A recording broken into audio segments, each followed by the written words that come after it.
AI आपकी नौकरी छीन लेगा या नए अवसर बनाएगा? दर्शन देने के लिए ये एक बहुत बड़ा कदम है पटना वासियों के लिए, बिहार के लिए। मैं बिहार से हूँ, इसलिए बिहार की बात करता हूँ। तो आज मुझे जो टॉपिक मिला है वो एक्चुअली में कंप्यूटर साइंस से रिलेटेड और आर्टिफिशियल इंटेलिजेंस से रिलेटेड है। तो मैं आपको बताऊं कि मैं निदेशक हूं इम्पैक्ट ग्रुप कॉलेजेस का, और हमारे यहाँ इंजीनियरिंग में BTech in computer science and artificial intelligence है, साथ में मशीन लर्निंग भी है, बीटेक इन मशीन लर्निंग भी है।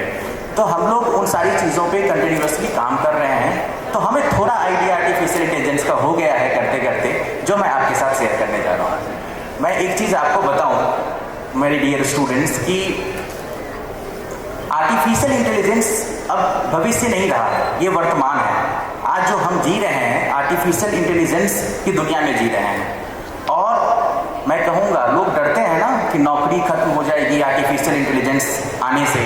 सर अभी कुछ देर पहले बता रहे थे कि आर्टिफिशियल इंटेलिजेंस आने से 3 लोग ही बच गए, बाकी लोगों की नौकरियाँ चली गई। तो मैं आपको बताऊं कि आर्टिफिशियल इंटेलिजेंस को चैलेंज नहीं अपॉर्चुनिटी के रूप में लेने की ज़रूरत है। अब ये अपॉर्चुनिटी कैसे है?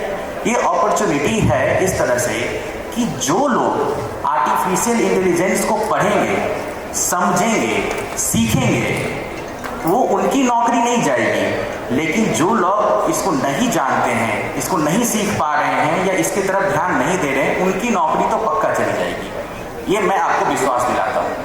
तो हमें पहले दिन से ही from the day 1 artificial intelligence को एक अपॉर्चुनिटी के तौर पे लेना है, और हमें ये समझना है कि इसके बिना अब किसी तरह का काम आने वाले 15 वर्षों में, 20 वर्षों में नहीं होने वाला है। तो हम इसे सौहार्दपूर्वक एक्सेप्ट करें, इस पे काम करें, इस पे जितनी ज़्यादा डेवलपमेंट हो सकती है उसको करें, इसको सीखें। ये बहुत ज़रूरी है। और आर्टिफिशियल इंटेलिजेंस कौन बनाते हैं? इंजीनियर्स। इंजीनियर्स जो बनाते हैं, इंजीनियर्स ने बहुत सारी चीज़ें बनाई। हमारे लिए मोबाइल बनाया, हमारे लिए सारी चीज़ें जो आप देख रहे हैं सब इंजीनियर ने बनाया। किसके लिए बनाया? हमारे लिए बनाया, आपके लिए बनाया। आज हम उसकी सुविधा उठा रहे हैं। उसी प्रकार से आर्टिफिशियल इंटेलिजेंस भी इंजीनियर्स ने बनाया या बना रहे हैं, इसलिए कि इसकी सुविधा हम इसको उठा सकें। तो मेरे सारे स्टूडेंट्स या फिर उनके अभिभावक, मेरी यही आपसे विनती रहेगी कि आर्टिफिशियल इंटेलिजेंस का उपयोग सिर्फ और सिर्फ इंजीनियरिंग में नहीं है, इसकी उपयोग आगे चल के मेडिकल में हो या फिर इलेक्ट्रिक कार्स हो या सेमीकंडक्टर्स बनाना हो, इन सारी चीज़ों में आर्टिफिशियल इंटेलिजेंस की ज़रूरत पड़ेगी। तो मेरा फोकस इसी टॉपिक पे है कि आप आर्टिफिशियल इंटेलिजेंस पे ध्यान दें, इसको समझें, इससे भागे नहीं। और इम्पैक्ट ग्रुप ऑफ कॉलेजेस में आर्टिफिशियल इंटेलिजेंस सिखाने के लिए हम लोगों ने वेरी जो कहते हैं हाई कॉन्फ़िगरेशन कंप्यूटर लैब की स्थापना की है। आर्टिफिशियल इंटेलिजेंस कुछ है नहीं, ऐसा नहीं कुछ दिखने वाली चीज़ है, ये कंप्यूटर ही है, कंप्यूटर से रिलेटेड ये चीज़ है। तो हमने बेस्ट कंप्यूटर्स जो कहते हैं आज के लेटेस्ट जो 14th जनरेशन कंप्यूटर्स चल रहा है, उसको हम लोगों ने अपने कंप्यूटर लैब में इंस्टॉल किया है, और उसके माध्यम से हम लोग आर्टिफिशियल इंटेलिजेंस सिखाने में मुझे विश्वास है कि बीटेक पढ़ाने में हम बहुत आगे जाएंगे।